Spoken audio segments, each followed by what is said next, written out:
India is facing silent crisis.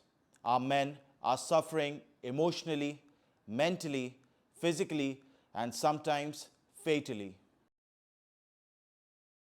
हम अधिकतर women's के बारे में बात करते हैं कि वो शिकार बनती हैं मैनिपुलेशन की, अब्यूज़ की, और वो सच भी है। लेकिन वहीं पर हम ऑपोजिट जेंडर के बारे में बात नहीं करते हैं। तो आज मैं इसी इंपॉर्टेंट टॉपिक के ऊपर बात करने वाला हूं, जहां we need to understand that men's life also matters. हम कोई खिलौने नहीं हैं जिसे जब भी यूज़ किया और फेंक दिया। तो स्वागत है आप सबका मेरे YouTube channel explore with Aman Singh में। तो सबसे पहले mental health and suicide among main के बारे में बात करते हैं। NCRB national crime records bureau की 2022 की रिपोर्ट अगर देखें तो 70% मेन ने सुसाइड किया है। एंड ये आंकड़ा 2-3% करके बढ़ता ही जा रहा है 2022 के बाद। एंड ज़्यादातर एज ग्रुप 18 से 30 उम्र के लड़कों के हैं, क्योंकि वो प्यार में धोखा खाते हैं, डिप्रेशन में आते हैं और फिर सुसाइड करते हैं। और दूसरा जो एज ग्रुप है वो है 30 से 45 साल के बीच में, जहां शादी के बाद लड़के फाइनेंशियली डिस्टर्ब हो जाते हैं, डिवोर्स एंड परिवार के प्रेशर में आकर सुसाइड कर लेते हैं। और ये बातें बड़े शहरों में बहुत आम हो चुकी है। इमोशनल ब्लैकमेल करना, मर्दों के ऊपर फॉल्स एक्यूजेशन लगाना और डिवोर्स के बाद ह्यूज एलिमनी का डिमांड करना, ये सब बहुत ही ज्यादा डिस्गस्टिंग है। लेकिन गौर करने वाली बात यह भी है कि जब एक मर्द बोलता है that he is depressed after breakup और डिवोर्स और ही फील्स यूज्ड, तो दूसरे लोग उसके ऊपर हंसते हैं और बोलते हैं be a man but at what cost. Gold digging behaviour, the uncomfortable reality.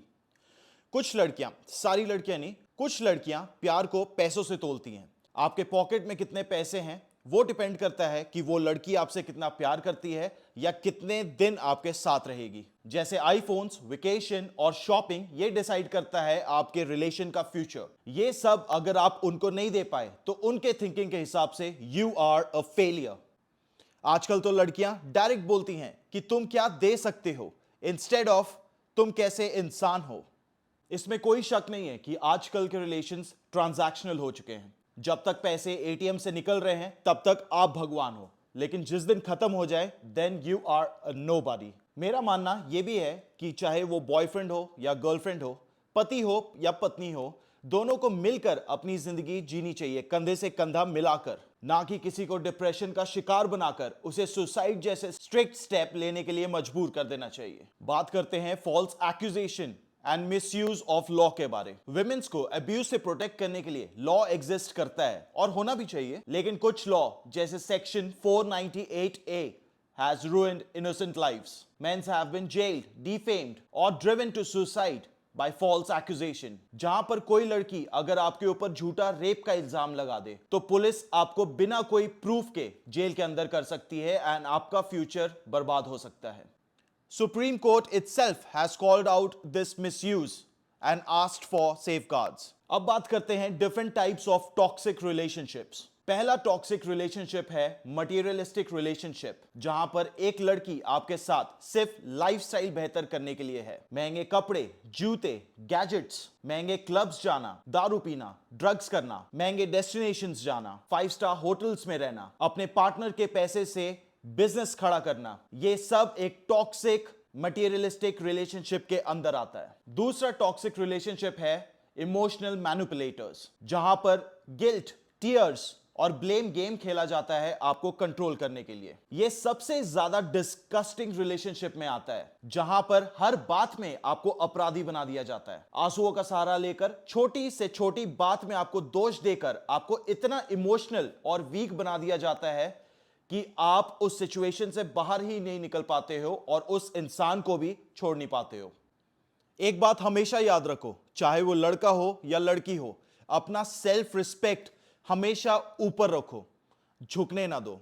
तीसरा टॉक्सिक रिलेशनशिप है फॉल्स लव, जहां पर फ्लर्टिंग और झूठा प्यार गिफ्ट्स के लिए, पैसों के लिए और फिजिकल थिंग्स के लिए या ताकत के लिए किया जाता है। बहुत जनों को मैंने देखा है, चाहे वो मर्द हो या फिर एक विमेन हो, वो लोग अपने पार्टनर को डोमिनेट करके रखते हैं। सरल भाषा में बोलूं तो आपको कुत्ता बनाकर रखते हैं। उसके लिए उसका पार्टनर सिर्फ एक फिजिकल नीड है एटीएम है और एक नौकर है। अगर आप ये सिचुएशन में हो तो जल्दी से जल्दी अपनी फैमिली की हेल्प लें और अपना फ्यूचर बचाएं। चौथा टॉक्सिक रिलेशनशिप है revenge dating, using someone to get back to an x.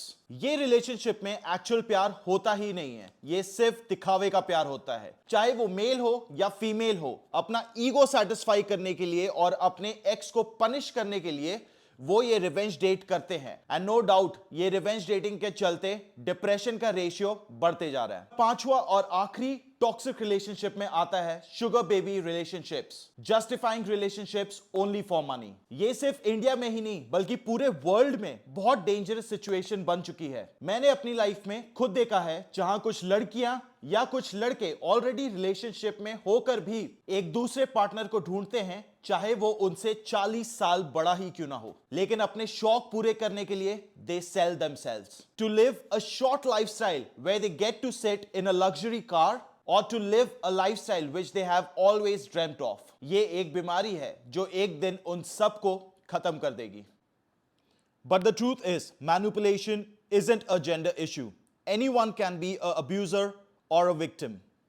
It's time we talked about men's pain too. Not to silence women's voices, but to balance the conversation. हर एक व्यक्ति, चाहे वो महिला हो या पुरुष हो, love, respect और honesty deserve करता है। अपने निजी स्वार्थ के लिए किसी के भी फीलिंग्स को हर्ट ना करें या इस्तेमाल ना करें। If you are feeling depressed, please seek help, you are not alone. और अंत में मैं एक बात आप सबको बोलना चाहूंगा, जितने लोग भी मुझे देख रहे हैं और खास करके मेरे दोस्तों को भी, कि अगर आप ऐसे रिलेशनशिप में हो और इनमें से कोई भी एक क्वालिटी आपके पार्टनर के अंदर है, तो trust me, just stay away from that person.